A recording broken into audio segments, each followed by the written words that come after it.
ఇంకెన్నాళ్ళు రెంటింట్లో ఉంటాం? సొంత ఇంటి కలను నెరవేర్చుకుందాం. Suman TV biggest property expo October 18th, 19th HICC Novotel Hyderabad. ఇప్పుడే ఫ్రీ ఎంట్రీ కోసం కాల్ చేయండి. నమస్కారం, మీరు చూస్తున్న సుమన్ టీవీ. నేను మీ కీర్తి. నరక చతుర్దశి దివాళీ రోజున మనం చేయాల్సిన పూజలు కానివ్వండి, ఆచరించాల్సిన విధి విధానాలు కానివ్వండి, ముఖ్యంగా ఆ రోజు తినాల్సినవి తినకూడనివి, అభ్యంగన స్నానం ఏ రోజు చేయాలి ఈ 2 రోజుల్లో, ఇలాంటి అనేక ప్రశ్నలకి సమాధానం తెలియజేయడానికి ప్రముఖ ఆస్ట్రాలజర్ బ్రహ్మశ్రీ నందిబట్ల శ్రీహరి శర్మ గురువు గారు ఉన్నారు. నమస్తే గురుగారు. వాగర్థ వివ సంపృక్తౌ వాగర్థ ప్రతిపత్తయే జగతః పితరౌ వందే పార్వతీ పరమేశ్వరౌ. ఆదిత్యాయ చ సోమాయ మంగళాయ బుధాయ చ గురు శుక్ర శనిభ్యశ్చ రాహవే కేతవే నమః.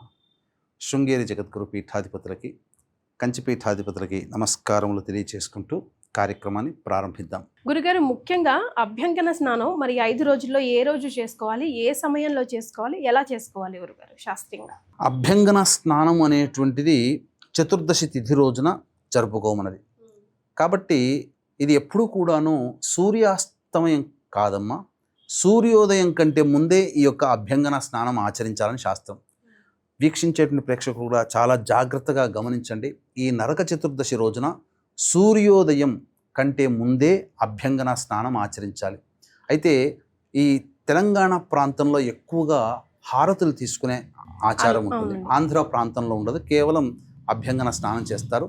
అందరూ కూడా ఆచరించవచ్చునమ్మా. అంటే ఏమీ లేదు, ఈ యొక్క హారతులు తీసుకునే సమయం తెల్లవారుజామున 3:15 నుంచి 5:15 మధ్య కాలంలో హారతులు తీసుకోవాలి. అంటే ఈ హారతులు కూడా దీని యొక్క చాలా విశేషం ఉందమ్మా. ఏంటంటే ఇంట్లోని మగవాళ్ళందరూ కూడా, పిల్లలు నుంచి పెద్దల వరకు అందరూ మగవాళ్ళు తూర్పు ముఖంగా కూర్చోవాలి. తరువాత ఇంట్లోని ఆడవాళ్ళు, భార్య, తల్లి, కోడలు, చెల్లెలు, మనవరాళ్ళు వీళ్ళందరూ కూడా చక్కగా అందరికీ కూడా మాడులో, ఈ యొక్క మాడు స్థానం ఉంటుంది ఇక్కడ, నువ్వుల నూనె అద్దేవాళ్ళు ముఖ్యంగా అందరికీ కూడా, ప్రతి స్త్రీమూర్తి ఇంట్లో ఉన్నటువంటి కుటుంబ సభ్యులైనటువంటి మగవాళ్ళకి అద్దుతారు, చిన్న పెద్ద తేడా అనేది లేకుండా. తదనంతరం బియ్య పిండిని మనం ముద్దగా చేసి నీరు కలిపితే ముద్ద అవుతుంది. దానికి పసుపు కుంకుమ అలంకరించి అందరూ కూడా ఎంతమంది ఆడవాళ్ళలో అన్ని ముద్దలు తయారు చేసుకునేవాళ్ళు. చేసుకొని ఒక్కొక్కరు వాళ్ళ కుటుంబ సభ్యులందరికీ కూడా 3 సార్లు క్లాక్ వైజ్ డైరెక్షన్గా, మళ్ళీ 3 సార్లు యాంటీ క్లాక్ వైజ్ డైరెక్షన్గా ఈ శిరస్సు చుట్టూ కూడా దిష్టిలాగా తీసే విధానంగా చేసి మళ్ళీ దిగదురుపుగా చేసి అది పక్కకు పెట్టేవాడు. తదుపరి హారతి ఇచ్చేవాళ్ళు మగవాళ్ళకి. తద్వారా వాళ్ళకి పట్టినటువంటిది, ఎందుకనంటే దీంట్లో అంతరార్థం ఏంటంటేనమ్మా, ఒక నెగిటివ్ ఎనర్జీ అనేటువంటిది మానవుడికి ఫామ్ అవుతుంది. ఇటువంటి సందర్భంలో హారతులు, ఈ దిష్టి తీయడం లాంటిది, నువ్వుల నూనె అద్దడం, తద్వారా ఏమవుతుందనంటే బాడీకి ఉన్నటువంటి ఒక ఆరా అనేది సైన్స్ చెప్తుంది కదా, ఆ ఆరా అనేటువంటిది సర్క్యులేట్ అయిపోయి చక్కగా క్లియర్ అవుతుంది. తద్వారా మనకున్నటువంటి నెగిటివ్ ఎనర్జీ మన బాడీలోంచి వెళ్ళిపోతుంది. తర్వాత ఇందులో ఒక ఆనందకరమైనటువంటి, సంతోషకరమైనటువంటి పద్ధతి ఏం చెప్పారనంటే, ఈ విధమైనటువంటి ఆరోగ్యాన్ని అందించే విధంగా మీకు చెప్పారు కాబట్టి చక్కగా మగవాళ్ళందరూ కూడా ఆడవాళ్ళకి తమకి ఇష్టమైనటువంటి డబ్బుని హారతి పళ్ళెంలో పెట్టేవాళ్ళు.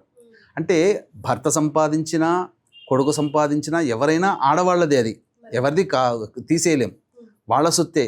కానీ ప్రత్యేకించి ఆ యొక్క స్త్రీమూర్తి ఆనందాన్ని పొందుతుంది ఆ హారతి పళ్ళెంలో డబ్బు వేయడం ద్వారా, తాను సంపాదించిన డబ్బుగా సంతోషంగా ఫీల్ అవుతుంది. కాబట్టి ఆ సంతోషం అనేటువంటిది ఆ మగవాళ్ళు ఎవరైనా కళ్ళల్లో చూడాలంటే ఆ సమయంలో వాళ్ళ కళ్ళల్లో చూస్తేనే తప్ప, అనుభవిస్తే తప్ప మాటల్లో చెప్పలేము ఆనందాన్ని. స్త్రీమూర్తికి ఆ కంటిలో వచ్చే ఆనందాన్ని చూడలేం, చూసి ఆనందించాల్సింది, చెప్పడానికి మనకు మాట రాదు.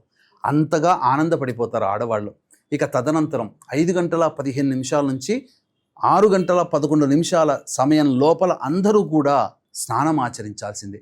ఒంటికి చక్కగా నువ్వుల నూనె అభ్యంగన అనగా దట్టించుకొని స్నానం ఆచరించాలి. శాస్త్రం ఏం చెప్పబడి ఉందనంటే, ఎవరైతే ఈ యొక్క నరక చతుర్దశి దీపావళి సందర్భంగా సూర్యోదయం కంటే ముందే స్నానం ఆచరిస్తారో, ఈ అభ్యంగన స్నానం ఆచరిస్తారో, వాళ్ళకి నరకలోక ప్రాప్తి అనేటువంటిది ఉండదు అని. అంటే అందరూ ఆచరిస్తారు, అందరూ స్వర్గానికి పోతారా అంటే దీంట్లో అంతరార్థం వేరు, మనం అర్థం చేసుకోవాల్సింది.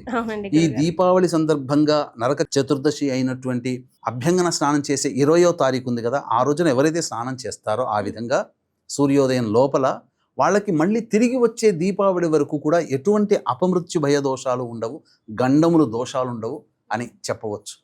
ఇది శాస్త్రంలో చెప్పబడినటువంటిది. అయితే చాలామందికి కొంతమందికి వీలు పడవచ్చు, వీలు పడకపోవచ్చు.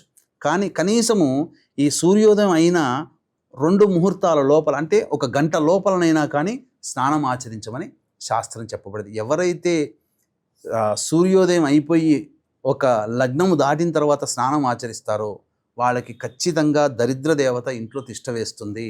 వాళ్ళకి ఖచ్చితంగా అలక్ష్మి అనేటువంటిది వాళ్ళ జీవితంలో ఎదురు చూస్తుంది అని మనకు శాస్త్రంలో చెప్పబడి ఉందమ్మా. గురుగారు, ముఖ్యంగా ఈ రోజు ఈ పదార్థాలు తినాలి, భోజనంలో ఈ పదార్థాలు యాడ్ చేసుకోవాలి అని చెప్తూ ఉన్నారు. వాటిని కూడా ఒకసారి గుర్తు చేస్తారా? మనం ఇంతకుముందు చెప్పుకున్నట్లుగా ఈ 5 రోజుల పాటు శాస్త్రం అసలు ప్రకారం ఏంటంటే ఉపవాస నియమాన్ని పాటించమని చెప్పబడింది. ముఖ్యంగా 20వ తారీఖు రోజున, మిగతా రోజుల్లో ఎలా ఉన్నప్పటికీ దీపావళి పండుగ సందర్భంగా జరుపుకునేటువంటి రోజున 20వ తారీఖు రోజున పూర్వకాలంలో ఎలా ఉండేదంటే ఉపవాస నియమాన్ని పాటిస్తూ సాయంకాలం పూజ చేసుకుని చంద్రుడిని, నక్షత్రాలు దర్శనం చేసుకుని తదనంతరం భోజనం చేసుకునేవాళ్ళు. అయితే ఈ భోజనం చేసేటువంటి పదార్థాల్లో ఖచ్చితంగా మినప వస్తువులు, మినప గారెలు కానీ, మినప అట్లు కానీ, మినప సున్నుండలు కానీ ఇవన్నీ కూడా అందులో పదార్థంలో ఉండే విధంగా ఖచ్చితంగా తినాలి ఆ రోజున. అట్లాగే నెయ్యితో చేసిన పదార్థాలు, అంటే ఇప్పుడు ఇటు తెలంగాణ వైపు చూస్తే పేనీలు కంపల్సరీ ఖచ్చితంగా చేస్తారు. అవును, పేనీలు అనేటువంటిది ఖచ్చితంగా ఆచరిస్తారు.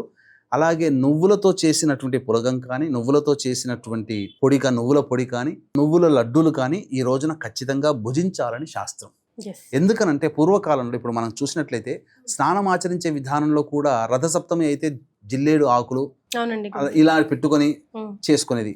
అలాగే ఈ సంబంధించిన చిక్కుడుకాయ ఆకుల్లో ప్రసాదం పెట్టుకొని భుజించమని, అంటే ఏదో ప్రకృతికి, ఆ ప్రకృతిలో జన్మించినటువంటి ఆ వృక్ష జాతికి ఏదో సంబంధం ఉండడం, ఆ తిథి రోజున ప్రకృతిలో ప్రసరించే దివ్య కిరణాల శక్తి, ఆ ప్రభావం ఉండడం వల్ల ఆ వ్యక్తి అమృతతుల్యమైనటువంటి ఆహారాన్ని భుజించడం వల్ల అమృతత్వం సిద్ధిస్తుంది. అలాగే దీపావళి పండుగ సందర్భంగా కూడా మినప వస్తువుల్ని, నువ్వుల వస్తువుల్ని తినడం ద్వారా భవిష్యత్తులో శరీరానికి ఆ యొక్క తిథికి సంబంధించి ఏదో లింక్ ఉన్నది ఆ పదార్థాలు తినడం వల్ల.